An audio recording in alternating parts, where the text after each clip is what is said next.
Hello everyone, সকলোকে নমস্কাৰ জনাইছো আৰু মই সীমা ডেকাই আপোনালোক সকলোকে পুনৰবাৰ মেজেষ্টিক একাডেমি অন্যটি ক্লাছলৈ স্বাগতম জনাইছো। আশা কৰিছো ভালে আছে আৰু লগতে নিজৰ পঢ়া-শুনাও খুব ধুনীয়াকৈ কৰি আছে। সো আজি আমাৰ যেটো জিকে স্মাৰ্ট সিৰিজ এটা মই কৰি আছিলো ষ্টেটিক জিকে ফালৰ পৰা গতিকে হেতুৰ আমি অলৰেডি 6টা ক্লাছ কৰিছো যদি আপোনালোকে চোৱা নাই সেই 6টা ক্লাছৰ আপোনালোকে প্লেলিষ্ট বনোৱা আছে তা আপোনালোকে তাত গৈ পেলাই চাব পাৰিব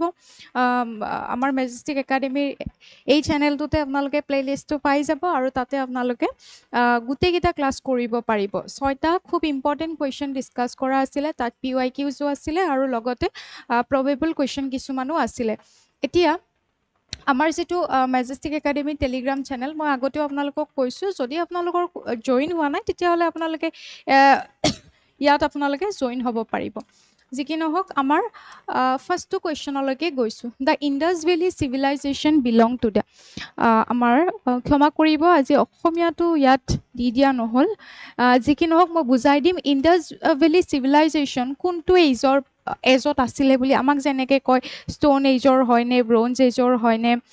মানে কপাৰ এজৰ হয় নে কেনেকুৱা ইয়াতে যদি আমি চাও ব্ৰঞ্জ এজ আছে ষ্টোন এজ আছে সিলভাৰ বুলি আছে আৰু গোল্ড এজ বুলি আছে শুদ্ধ উত্তৰটো কোনটো হ'ব আমি ইন্ডাস ভ্যালি সিভিলাইজেশনৰ কথা আমি যদি পঢ়িছো ভালকে হয়নে নাই আমি ভালকে যদি পঢ়িছো তেতিয়া হলে আমি এটো ক'ব পাৰো যে তেওলোকৰ যি টুলছ হক যি অৰ্নামেন্টছ হক যি সকলোবিলাক বস্তু আমি যদি চাও তেতিয়া কপাৰ প্লাস টিন মিক্সিত কৰি পেলাই কি কৰিছিলে তেওলোকে ব্ৰঞ্জ বনাইছিলে অৰ্থাৎ ব্ৰঞ্জৰে সকলোবিলাক বস্তু বনাইছিলে সেই কাৰণে আমি যদি চাও এটুক ব্ৰঞ্জ এজ বুলিও আমি ক'ব পাৰো কেতিয়াবা আৰবান আছিলে নে ৰুৰেল আছিলে নে এইবিলাক কথাও হুদে গতিকে আপোনালোকে সেই বস্তুখিনিও চাই থৈ দিব আৰু মোস্ট ইম্পৰ্টেন্ট কথা এই যেটো আপোনাৰ ইন্ডাস ভ্যালি সিভিলাইজেশন এটোৰ বিষয়ত আপোনালোকক সাইট কেটা হুদিব পাৰে যে সাইট কেটা কোনটো কেতিয়া ডিসকভাৰ কৰা হৈছিল বা তাত বেসিকে কোনটো সাইটত কি পোৱা যায় হয়নে হেবোৰ কোৱেশ্চনো আমাক খুধা আমি দেখা পাইছো গতিকে ইয়াৰ ৰিলেটেড আপোনালোকে গুটেইখিনি বস্তু চাই থৈ দিব নেক্সট কোৱেশ্চন ইয়াত সুধিছে Megasthenes was the ambassador of this to Chandragupta Maurya court মানে কি সুধিছে চন্দ্ৰগুপ্তৰ মৌৰ্যৰ ৰাজ দৰবাৰলৈকে অহা এগৰাকী এম্বেছাডৰ হয় মেগাস্থেনিছ কাৰ এম্বেছাডৰ আছিলে বুলি কৈছে তেওঁ গ্ৰীচৰ পৰা আহিছিলে তাৰ পিছত তেওঁ কাৰ এম্বেছাডৰ বুলি যদি আমি কওঁ এলেক্সেণ্ডাৰ দা গ্ৰেটৰ আমি যদি কওঁ এগৰাকী জেনাৰেল যাৰ নাম আছিলে সেলেকাছ নিকেটৰ আৰু তেওৰে তোমাৰ এম্বেছাডৰ হৈ পেলাই মেগাস্থেনিছ আহিছিলে চন্দ্ৰগুপ্ত মৌৰ্যৰ কোৰ্টলৈকে গতিকে এইটো কেতিয়াবা আপোনালোকক সুধিব এনেকে হুদে যে মেগাস্থেনিছ কাৰ সময়ছোৱাত আহিছিলে বুলি সুধিব পাৰে ইণ্ডিয়াত নাইবা কাৰ এম্বেছাডৰ হৈ পেলাই আহিছিলে হেতু সুধিব পাৰে গতিকে আপোনালোকে এই পইণ্ট কেটা মনত ৰাখিব নেক্সট কোৱেশ্চন খুবেই ইম্পৰ্টেন্ট এটা question Ashoka adopted Buddhism after which sorry খুব ইম্পৰ্টেন্ট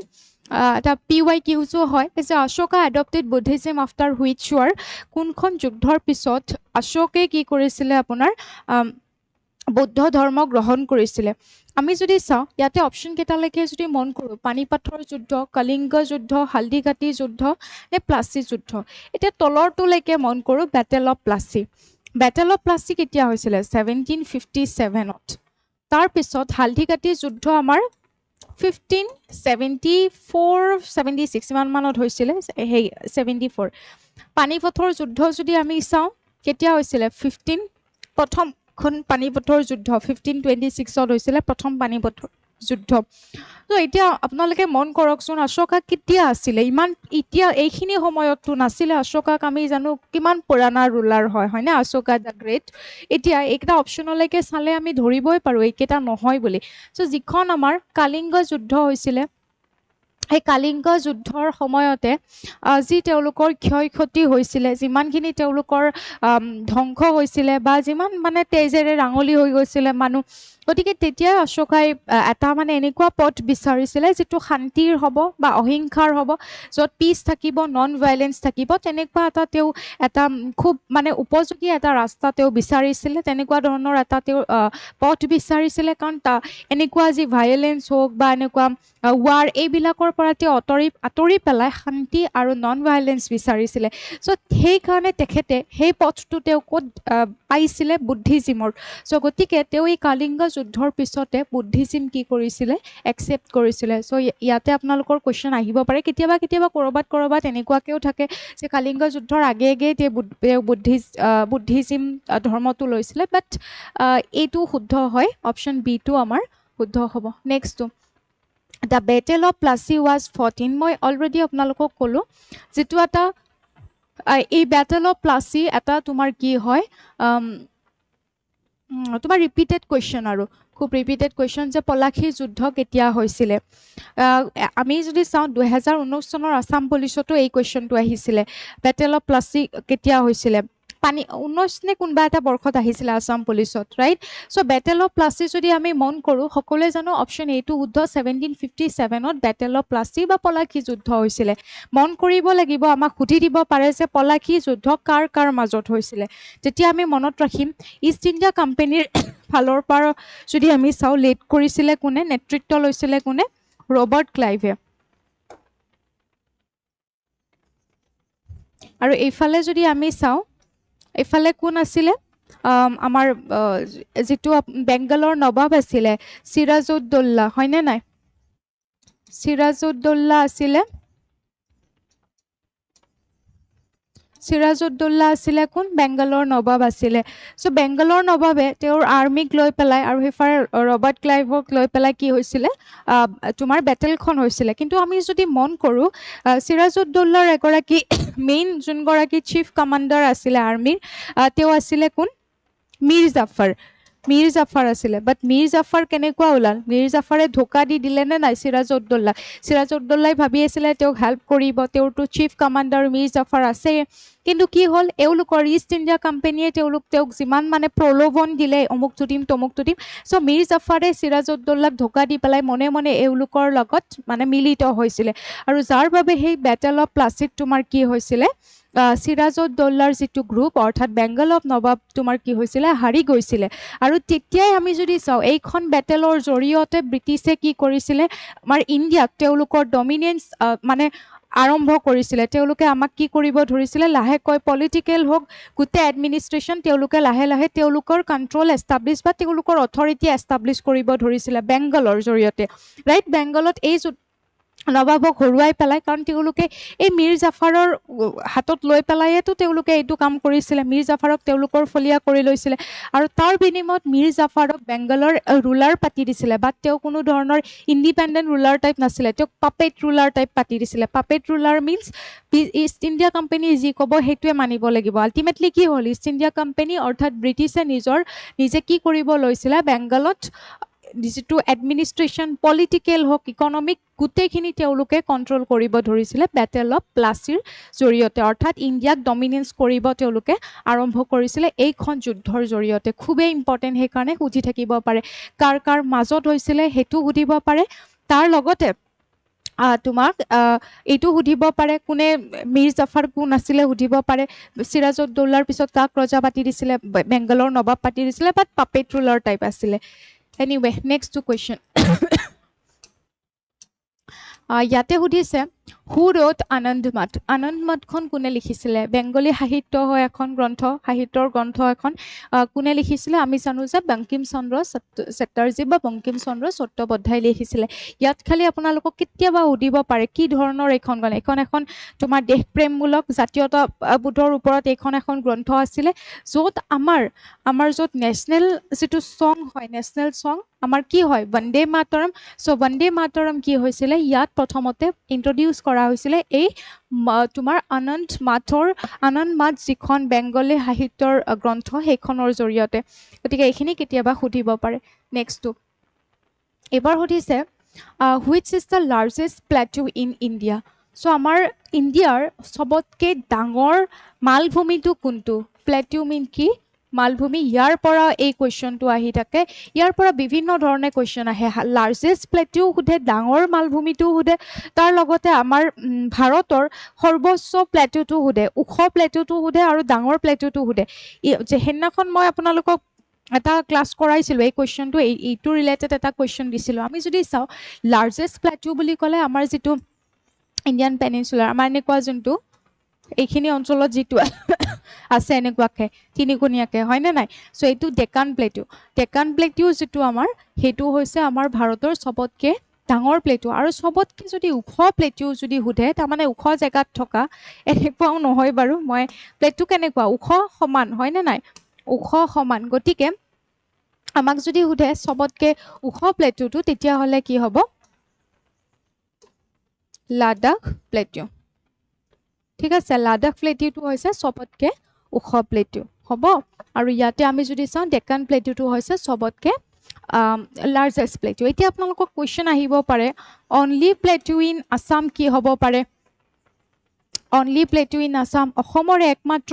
মালভূমি কোনটো হয় সেইটো সুধিব পাৰে চ' অসমৰ একমাত্ৰ মালভূমিটো হৈছে কাৰ্বি মালভূমি হয়নে বা কাৰ্বি প্লেটিউ গতিকে এই কুৱেশ্যনটো আহিব পাৰে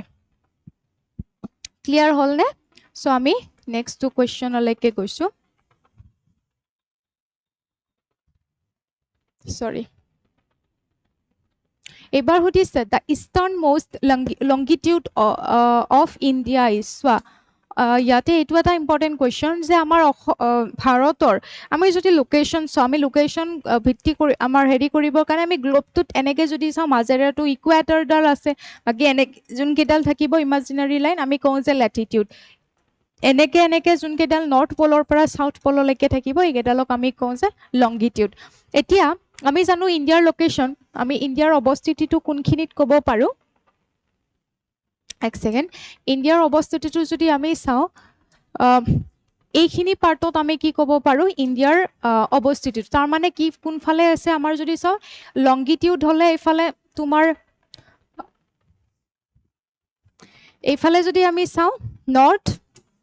আৰু এইফালে হৈছে তোমাৰ ইষ্ট অৰ্থাৎ আমাৰ ইণ্ডিয়াখন নৰ্থ আৰু ইষ্টত অৱস্থিত এতিয়া আমাক সুধিছে ইষ্টাৰ্ণ মোষ্ট লংগিটিউড কোনডাল অৰ্থাৎ আমি এইকেইডালৰ আমি হেৰি নিৰ্ধাৰণ কৰিব লাগিব জেগাকেইটা ইয়াতে যদি আমি চাওঁ ইণ্ডিয়াৰ একেবাৰে ইষ্টাৰ্ণ মোষ্টটো হৈছে অৰুণাচল প্ৰদেশ ৰাইট অৰুণাচল প্ৰদেশৰ এতিয়া চাব লাগিলে কোনডাল লংগিটিউডৰ মাজত পৰিব তেতিয়াহ'লে ইয়াতে অপশ্যনকেইটালৈকে যদি মন কৰোঁ অপশ্যন চি 97 ডিগ্ৰী 25 মিনিট ইষ্টৰ ফালে কি আছে আমাৰ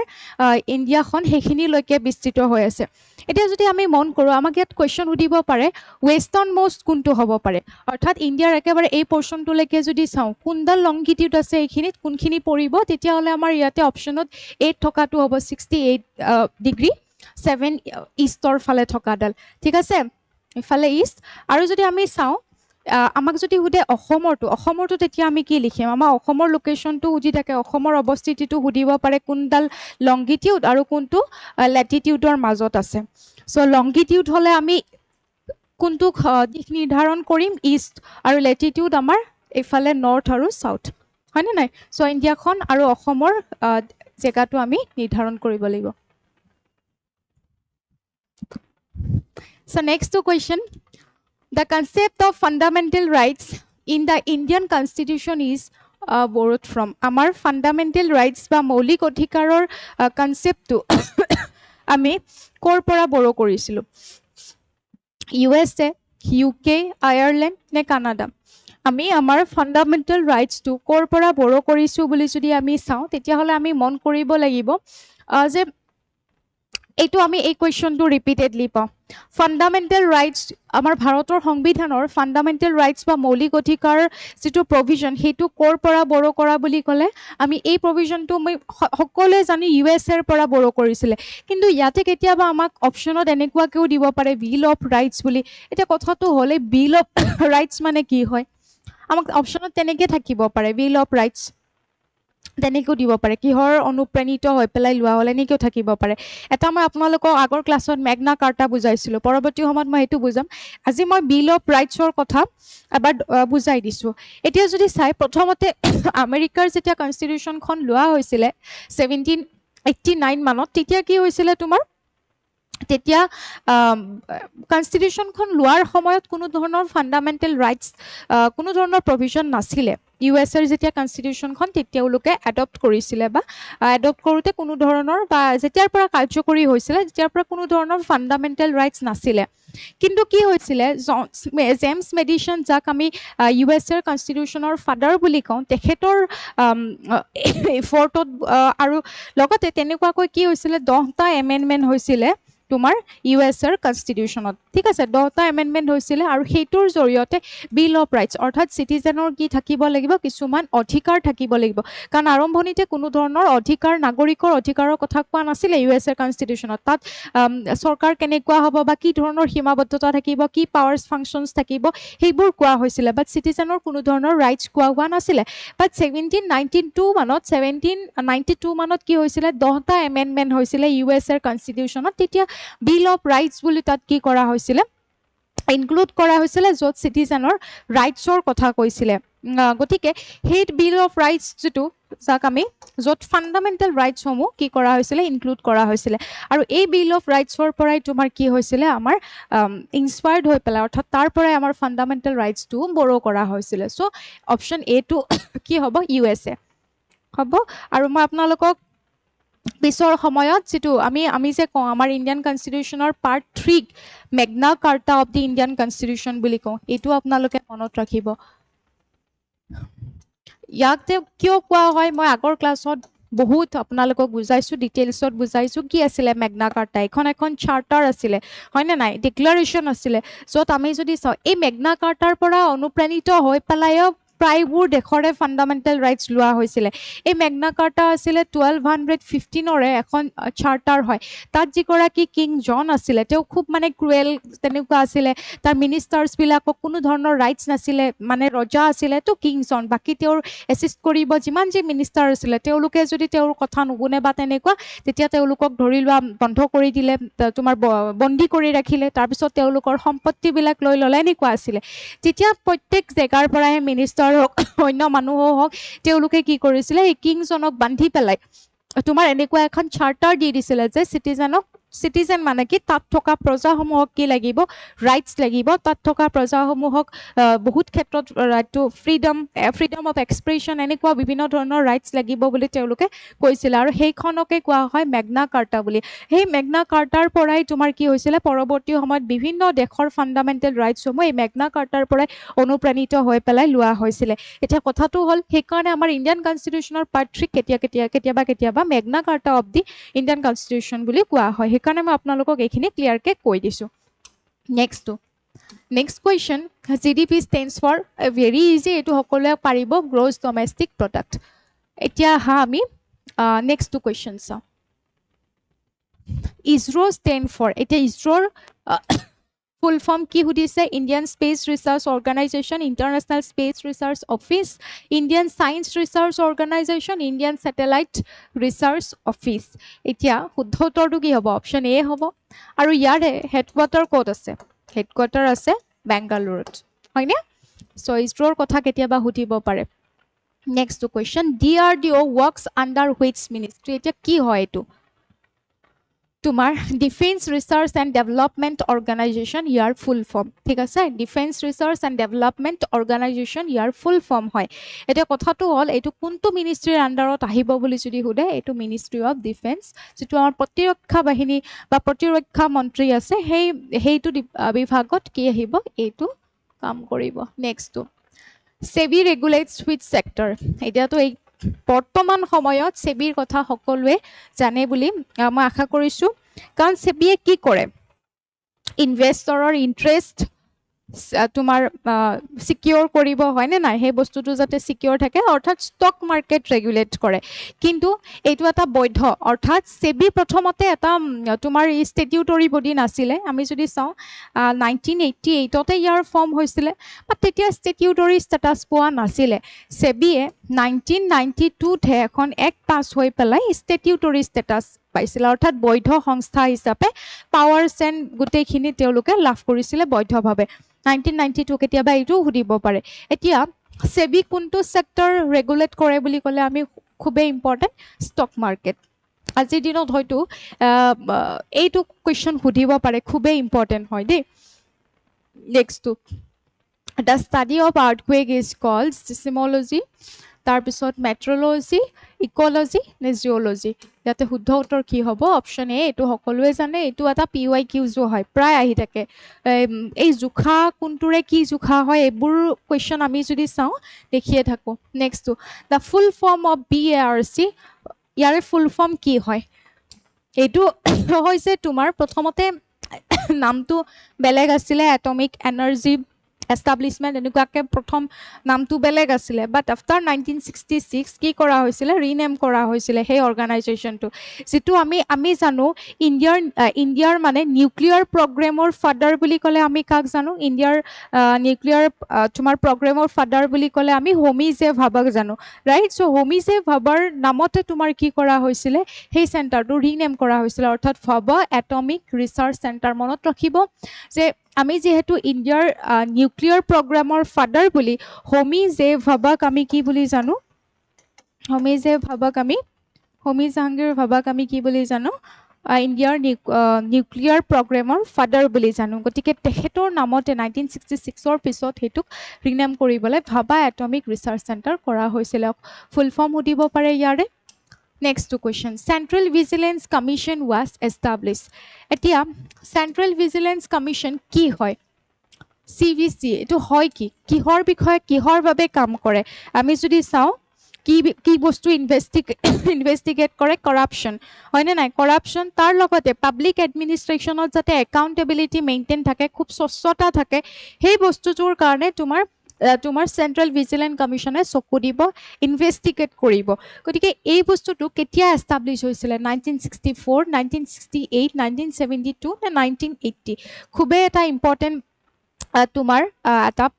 পইণ্ট হয়, চেণ্ট্ৰেল ভিজিলেন্স কমিশ্যনৰ কথা সুধি থাকে, ৰাইট? চ' এতিয়া যদি আমি চাওঁ, চেণ্ট্ৰেল ভিজিলেন্স কমিশ্যন 1964ত এষ্টাব্লিছ হৈছিলে, বাট তেতিয়া এইটো ষ্টেটিউটৰী বডি নাছিলে, বৈধ সংস্থা নাছিলে। 2003হে ই কি হৈছিলে? বৈধ সংস্থা হিচাপত মানে তোমাৰ কোৱা হৈছিলে, ঠিক আছে? চ' চেণ্ট্ৰেল ভিজিলেন্স কমিশ্যনৰ যদি কথা সোধে তেতিয়া মনত ৰাখিবা কিহৰ লগত ৰিলেটেড বুলি সুধিব পাৰে। কৰাপশ্যনৰ ইনভেষ্টিগেট কৰা হয়, পাব্লিক অফিচ বা পাব্লিক এডমিনিষ্ট্ৰেশ্যনত যাতে একাউণ্টেবিলিটি থাকে, স্বচ্ছতা থাকে, কোনো ধৰণৰ যাতে কৰাপশ্যন নাথাকে, সেই বস্তুটো ইনভেষ্টিগেট কৰিব কোনে? চেণ্ট্ৰেল ভিজিলেন্স কমিশ্যনে। নেক্সট কুৱেশ্যন, আৰু কেতিয়াবা সুধিব পাৰে চেণ্ট্ৰেল ভিজিলেন্স কমিশ্যনৰ কি তোমাৰ কমিটিক ৰিকমেণ্ডেশ্যনত তোমাৰ গঠন কৰা হৈছিলে? খুবেই ইম্পৰ্টেণ্ট কিন্তু এতিয়াও এই বস্তুটো। চ' এইটো চাই থবা, সান্থানাম কমিটিৰ ৰিকমেণ্ডেশ্যনতে কি কৰা হৈছিলে? 1964ত এই চেণ্ট্ৰেল ভিজিলেন্স কমিশ্যন তোমাৰ ছেট আপ কৰা হৈছিলে, হ'বনে? ঠিক আছে। Next question, the controller and auditor general of India CAG is appointed by, খুব এটা ইম্পৰ্টেণ্ট কুৱেশ্যন প্লাছ ৰিপিটেড, এটা PYQ হয়, আহিয়ে থাকে এইটো। CAG, তাৰপিছত এটৰ্নি জেনেৰেলক কোনে এপইণ্ট কৰে? কণ্ট্ৰলাৰ এণ্ড অডিটৰ জেনেৰেলক কোনে তোমাৰ এপইণ্ট কৰে? নাইবা এই CAGৰ লগত তোমাৰ ৰিলেটেড আৰ্টিকলছ কি হয়? এই ধৰণৰ কুৱেশ্যন আমি দেখা পাইছোঁ। গতিকে আমি যদি মনত কৰোঁ, এই গোটেইখিনি তথ্যই আমি এই কুৱেশ্যনটোৰ লগত জানিব চেষ্টা কৰিম। কণ্ট্ৰলাৰ এণ্ড অডিটৰ জেনেৰেল কোন হয় আচলতে? তেখেতক আমি যদি জানো, তেওঁক কোৱা হয় যে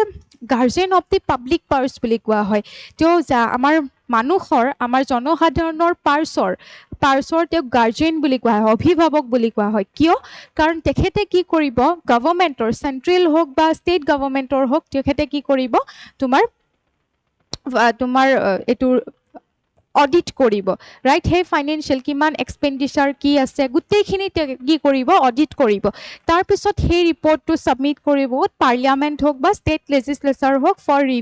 ৰিভিউৰ কাৰণে কি কৰা হয়? ছাবমিট কৰা হয়। গতিকে তেখেতে সেই ফাইনেল যিটো অডিট কৰিব, কি এক্সপেণ্ডিচাৰ আছিলে, কি খৰচ আছিলে, গোটেইখিনি বস্তু তেওঁ কি কৰিব? অডিট কৰিব, চেণ্ট্ৰেল গভৰ্ণমেণ্ট হওক বা ষ্টেট গভৰ্ণমেণ্ট হওক। আৰু তাৰপিছত কি কৰিব? তেখেতে তোমাৰ সেই কণ্ট্ৰলাৰ এণ্ড অডিটৰ জেনেৰেলে কি কৰিব? পাৰ্লিয়ামেণ্ট হওক বা ষ্টেট লেজিছলেচাৰত কি কৰিব? সাবমিট কৰিব ৰিভিউৰ বাবে সো CAG তোমাৰ এপইণ্ট কৰিব কোনে প্ৰেসিডেন্ট অফ ইণ্ডিয়া তোমাৰ ভাৰতৰ ৰাষ্ট্ৰপতিয়ে এপইণ্ট কৰিব আমাৰ যে অডিটৰ জেনেৰেল থাকিব আৰ্টিকল 148 ত কোৱা হৈছে আমাৰ ভাৰতৰ সংবিধানত অনুচ্ছেদ 148 ত কোৱা হৈছে যে কন্ট্ৰোলাৰ এণ্ড অডিটৰ জেনেৰেল থাকিব বাট তেখেতৰ ডিউটিজ এণ্ড ফাংচনছ সেইবিলাক 149 ত কোৱা হৈছে কিন্তু ইম্পৰ্টেণ্ট আপোনাৰ এইটোৱে এই আৰ্টিকলটোৱে সুধি থাকে এনেকৈ সুধিব পাৰে কন্ট্ৰোলাৰ এণ্ড অডিটৰ জেনেৰেলৰ লগত জড়িত তলৰ কোনটো আৰ্টিকল হয় বুলি সুধিব পাৰে নাইবা সুধিব পাৰে আৰ্টিকল 148 কিহৰ লগত ৰিলেটেড হয় বা জড়িত হয় ঠিকে আছে এইখিনি আপোনালোকৰ মনত থাকিব নেক্সট টু কোৱেশ্চন এবাৰ সুধিছে the Indian Meteorological Department headquarters is in so IMD হে মেসেজবোৰ তো পাই থাকে আপোনালোকে হয় না নাই মেসেজবোৰ আহে না নাই কিহৰ কাৰণে সবকে ওয়াৰ্নিং দিবৰ কাৰণে সিভিয়াৰ ওয়েদাৰটো কেনেকুৱা হ'ব কি হ'ব এই গোটেইখিনি বস্তু কাৰণ মানুহ আগতীয়াকৈ ওয়াৰ্ন কৰিবলৈ আমি যদি চাওঁ এটা একদম সহজভাৱে যদি বুজি লয় IMDৰ মেইন অবজেক্টিভ হয় গতিকে সেই IMDৰ মুখ্য কাৰ্যালয় ক'ত আছে option B New Delhi the boundary line between India and Pakistan was drawn by whom? এতিয়া আমাক এনেকৈ সুধিব পাৰে মেকমোহন লাইনে কাৰ মাজত বৰ্ডাৰৰ কথা এইটো এটা PYQ হয় ডুৰান লাইনে কোনটো ষ্টেটৰ মাজত বৰ্ডাৰৰ কথা কোৱা হৈছে কাৰ কোনটো কাণ্ট্ৰিৰ মাজত বৰ্ডাৰ বুলি কোৱা হৈছে ৰেড ক্লিফ লাইন কোনটো কাণ্ট্ৰিৰ মাজত বৰ্ডাৰ এইটো এটা ৰিপিটেড কুৱেশ্যন হয় আমি যদি মন কৰোঁ ইয়াতে the boundary line between India and Pakistan সুধিছে India and Pakistan and India and Bangladesh same হয় আমি যদি চাওঁ ইয়াতে শুদ্ধ উত্তৰ হ'ব বি তেখেতে ড্ৰন কৰিছিলে অৰ্থাৎ বাউণ্ডাৰী তোমাৰ ডিসাইড কৰা হৈছিলে কাৰণ আগতেতো কিয় ক'লো বাংলাদেশ বুলি বাংলাদেশ কি আছিলে আগতে ইষ্ট পাকিস্তান বুলি আছিলে হয় না নাই প্ৰেজেন্ট ডে হে বাংলাদেশ 1971 ৰ পিছৰ পৰাহে বাংলাদেশ হ'ল কিন্তু আগতে ইষ্ট পাকিস্তান বুলি কৈছিলে হেফালে ইষ্ট পাকিস্তান হেফালে ৱেষ্ট পাকিস্তান মাজত ইণ্ডিয়া গতিকে তোমাৰ বাউণ্ডাৰী আমি যদি চাওঁ তেখেতে তোমাৰ কৰিছিলে আৰু তাৰ পিছত হেতু বাউণ্ডাৰীক আমি যদি চাওঁ কেতিয়াৰ পৰা লোৱা হৈছিলে 1947 ৰ পৰা 1947 ৰ 17 আগষ্টৰ পৰা খুবেই ইম্পৰ্টেন্ট ডেটটো আপোনালোকে মনত ৰাখিব 1947 ৰ 17 আগষ্টৰ পৰা কি কৰা হৈছিলে হে ৰেড ক্লিফ লাইনডাল লোৱা হৈছিল মানে অফিচিয়েলি ঘোষণা কৰা হৈছিলে গতিকে অপশন বি হ'ব এতিয়া আপোনালোকক মেকমোহন লাইনৰ কথা সুধিব পাৰে মেকমোহন লাইন কাৰ মাজত হয় আমি যদি চাওঁ চাইনা এণ্ড ইণ্ডিয়া কেনেকৈ চাইনা এণ্ড ইণ্ডিয়া বিকজ আমি যদি চাওঁ চাইনিজ কণ্ট্ৰলত যিটো আছে টিবেট হয়নে টিবেট ৰিজনৰ পৰা অৰুণাচল প্ৰদেশ ছেপাৰেট কৰিবৰ কাৰণে মানে বৰ্ডাৰ হিচাপত মেকমোহন লাইন আছে তাৰপিছত ডুৰান লাইনডালৰ কথা সুধিব পাৰে ডুৰান লাইন যদি আমি চাওঁ সেইফালে আফগানিস্তান আৰু সেইফালে পাকিস্তান সো আফগানিস্তান এণ্ড পাকিস্তানৰ মাজত আমি যদি চাওঁ ডুৰান লাইন সো এইখিনি PYQ ইয়াৰ ৰিপিটেড কুৱেশ্যন আহিয়ে থাকে আপোনালোকে মন কৰি থ'ব এইকেইটা which city is known as the pink city so pink city বুলি কাক কোৱা হৈছে এতিয়া সো জয়পুৰৰ আমি এইটো সকলোৱে জানো অপশন বি জয়পুৰ বাট কিয় কোৱা হয় পিংক চিটি বুলি যেতিয়া প্ৰিন্স অফ ৱেলছ অৰ্থাৎ তোমাৰ প্ৰিন্স আহিব ৱেলছৰ পৰা তেতিয়া তোমাৰ কি হৈছিলে মানে গোটেই জয়পুৰৰ ৰজাই কি কৰিছিলে পিংক কালাৰৰে সজাই দিছিলে গোটেই পেলেচবিলাক পিংক কালাৰ কৰি দিছিলে কিয় কাৰণ পিংক কালাৰটোক এটা চিম্বল হিচাপত ধৰা হয় যে শুশ্ৰূষাৰ এটা চিম্বল হিচাপত ধৰা হয় সেইকাৰণে কি কৰা হৈছিলে পিংক কালাৰেৰে গোটেই মানে ভৰাই দিছিলে গোটেই চহৰখন গোটেই পেইণ্ট কৰি দিছিলে যাতে সেই শুশ্ৰূষাটো দেখুৱাবৰ কাৰণে সেইটো এটা চিম্বল অফ হস্পিটেলিটি বুলি আমি ক'ব পাৰোঁ গতিকে আমি যদি চাওঁ জয়পুৰক কোৱা হয় কেতিয়াবা সুধিব পাৰে আৰু এইটো মই ভাবোঁ সকলোৱে জানে পিংক চিটি বুলি কাক কোৱা হয় next question who is known as the architect of Indian constitution খুব এটা important question plus repeated question architect of the Indian constitution মই ভাবোঁ বহুতেই জানে আৰু বহুতেই ভুল লগাব পাৰে সেইকাৰণে আমি চাওঁ আমাৰ ইয়াতে বিভিন্ন ধৰণে কুৱেশ্যনটো আহিব পাৰে এটা architect of the Indian constitution এটা আহিব পাৰে father of the Indian constitution then ক'ব পাৰে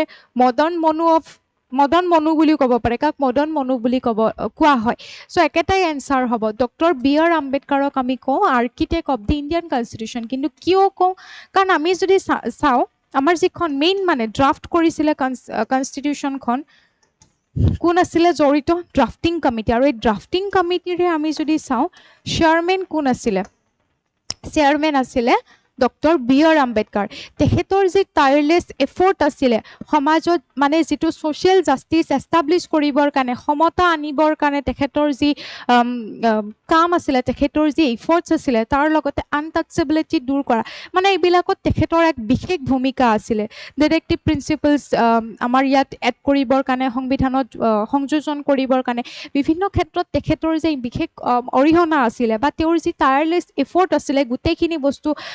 দিবৰ কাৰণে সেইকাৰণে তেখেতক কোৱা হয় architect of the Indian constitution বা father of the Indian constitution যিটো আপোনালোকে